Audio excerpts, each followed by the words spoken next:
Okay, so I'm making a custom soap for the winner of our 2023 haiku contest.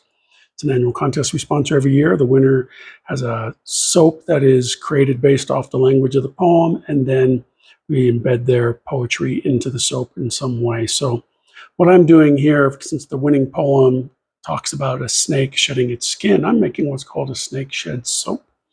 And to begin with, I want to make sure that I have a liner that's going to leave an impression of snake scales in the top of my soap. And so that's what I'm doing now. I'm using some foam core board to create this mold.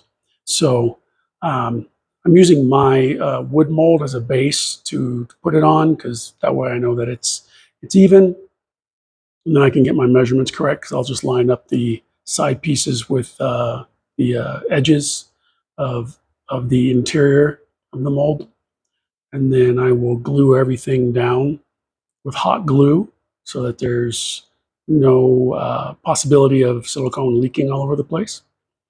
And then on the outer edge, I'm going to use some black electrician's tape to seal it up. I mean, that's what I use to seal in liquids if I'm like shipping liquid soap or something like that. So I figure, it'll probably make a good barrier against silicone leaking. So, so that's what I'm doing here. So I'm going to get ready to glue these sides down. So there's one. It's not too bad. So I got that interior edge. I'm using a ton of hot glue there. I won't bore you with the entire process. But when we get finished, you can see that I've got that electrician's tape on the outside sealing up all the exterior ends.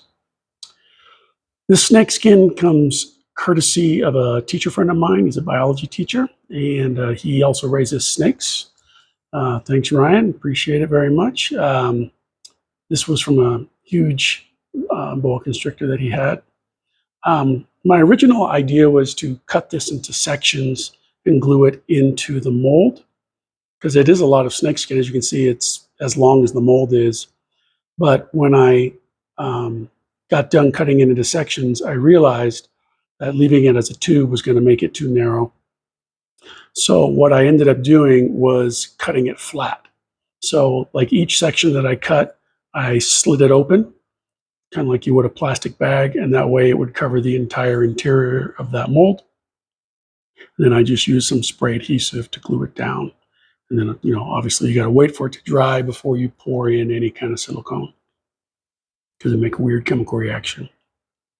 But here's me doing it at a faster speed, so you can just see what the process kind of looks like, because it's probably interesting to some of you, I would think, using snake skin to make a mold. But there it is. All right, once we got our mold all prepped, I'm just going to glue down a few extra pieces here. My can is getting gummed up. That's all right. Now it's time to create our silicone liner. So I'm using Moldstar 20T from Reynolds Materials in Los Angeles, California. I like their products a lot. They got a lot of different kinds of silicone for use in the movie industry and for other kinds of resin castings and things like that. This one is a semi-hard one. It cures in about 30 minutes. It has a 5-minute pot time. So once you pour the two pieces together, you do got to act kind of fast. But it does make a mold that's fairly pliable, and it's not too stiff and too hard to get apart.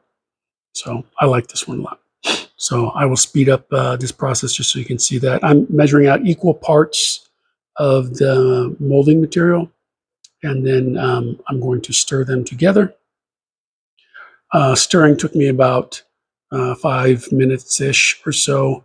You got to make sure it's really well blended. Some molds have colors, and you can tell when they're all blended. These ones are white, so you got to do an extra good job. All right, so now I'm going to pour it over that snake skin.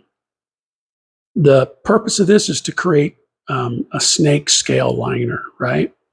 So that's what I'm hoping to accomplish with this.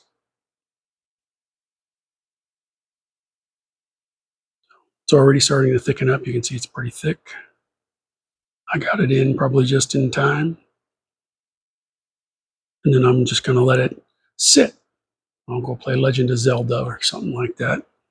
Something to occupy my time, listen to music on the radio. I don't know. Whatever gets me through the next 30 minutes. I'll survive. Okay. All right. This is how I know usually when my mold is ready is I leave the stick into the can, and when I can pull all that out, it's done. I also touched the top of my mold, as you saw, but that's all done. So now we're just going to take it out of that foam core mold and remove it. So it only took about 30 minutes for that to happen. So I'm going to peel all that foam core off. I'll speed that process up. So when you're unmolding the foam core, just break it. That's why I like to use foam core. It just comes off. It's real easy to use. And unfortunately, it's one of those materials you can't repurpose, but I don't have the plastic lengths to do that with. But here we go. Let's unmold that from the bottom. And as you can see, the snake skin is still stuck to the silicone. And you're going to notice, because I'm going to show you in a second, it's actually like literally embedded in the silicone. I probably won't even be able to get it off. But it does have a snake skin texture to it. When you feel it, it's nothing but scales, and it looks really cool. So I think this is going to be a win. I think as I make soap, it'll get that stuff off. I'll probably make a couple sample batches just to remove the excess, But, snakeskin works like silk in soap. It's going to add a creamy texture. You add it to the lye, just like you would a silk.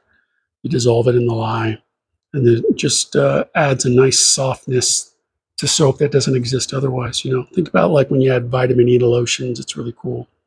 So I'm trying to play with that skin and get it off. It is like embedded in. It's like become part of the silicone, which is fine.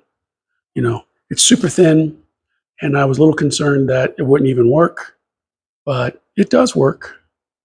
So, we'll bring it up for a close-up. And here you go. So even though it's got that snake skin on it, you can see that there is a scale pattern in there, and that will leave a scale pattern on my soap. So it's going to be awesome.